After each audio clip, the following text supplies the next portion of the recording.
দেশের একমাত্র প্রাকৃতিক মৎস্য প্রজনন কেন্দ্র চট্টগ্রামের হালদা নদীতে একের পর এক মাছ মারা যাচ্ছে ডলফিন। গেল ৮ বছরে ৪৪টি ডলফিনের মৃত্যু ভাবিয়ে তুলেছে গবেষকদের। এভাবে চললে দ্রুত এটি বিলুপ্ত হয়ে যাবে বলে শঙ্কা তাদের। কারণ অনুসন্ধানে বিভিন্ন সংস্থা একাধিকবার কমিটি গঠন করলেও কাজের কাজ কিছুই হয়নি। যমুনা ইলেকট্রনিক্সের সুপার এক্সচেঞ্জ অফারে একের ভিতর ৩ পুরনো বদলে নতুন নিন যমুনা ইলেকট্রনিক্স। ৪ ফুট দৈর্ঘ্য ও ১১.৮ কেজি ওজনের গাঙ্গেয় প্রজাতির মৃত ডলফিনটি গত বুধবার ভেসে ওঠে রাউজানে আইডিএফ হালদা গবেষণা ও প্রশিক্ষণ কেন্দ্রের পাশে সিপাইঘাটে। গায়ে ভারী কিছু দিয়ে আঘাতের চিহ্ন স্পষ্ট। এ নিয়ে হালদা নদীতে গেল ৮ বছরে মারা গেল ৪৪টি ডলফিন। চলতি বছরে এটি প্রথম ডলফিনের মৃত্যু। সর্বশেষ ৪৩তম ডলফিনের মৃত্যু হয়েছিল ২০২৪ সালের ১৮ ডিসেম্বর। সুরতহাল রিপোর্ট এবং তদন্তে দেখা গেছে হয় মাছ ধরার জালে আটকে, নয়তো ড্রেজারের আঘাতে কিংবা ভয়াবহ দূষণের কারণে মারা যাচ্ছে এসব ডলফিন।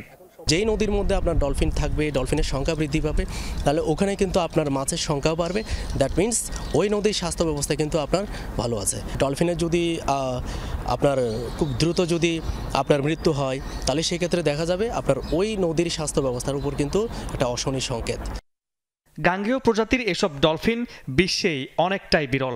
জীববৈচিত্র্য রক্ষায় এদের ভূমিকা গুরুত্বপূর্ণ হলেও বাঁচাতে উদাসীন সব সংস্থা। হালদা নদীর ডলফিন হত্যা রোধ, প্রাকৃতিক পরিবেশ, জীববৈচিত্র্য এবং সকল প্রকার জাতীয় মা মাছ রক্ষা কমিটি নামে গঠিত কমিটিও তেমন তৎপর নয়। হালদা নদীর ডলফিন কনজারভেশনের জন্য কিন্তু স্পেশালি মৎস্য অধিদপ্তর কিন্তু লায়েবল। কারণ তারা যেহেতু হালদা নদীটাকে এটাকে হেরিটেজ ঘোষণা করা হয়েছে, এটার ম্যানেজমেন্টের দায়িত্ব মৎস্য অধিদপ্তর, সুতরাং এটাও তারা তাদের দায় এড়াতে পারে না।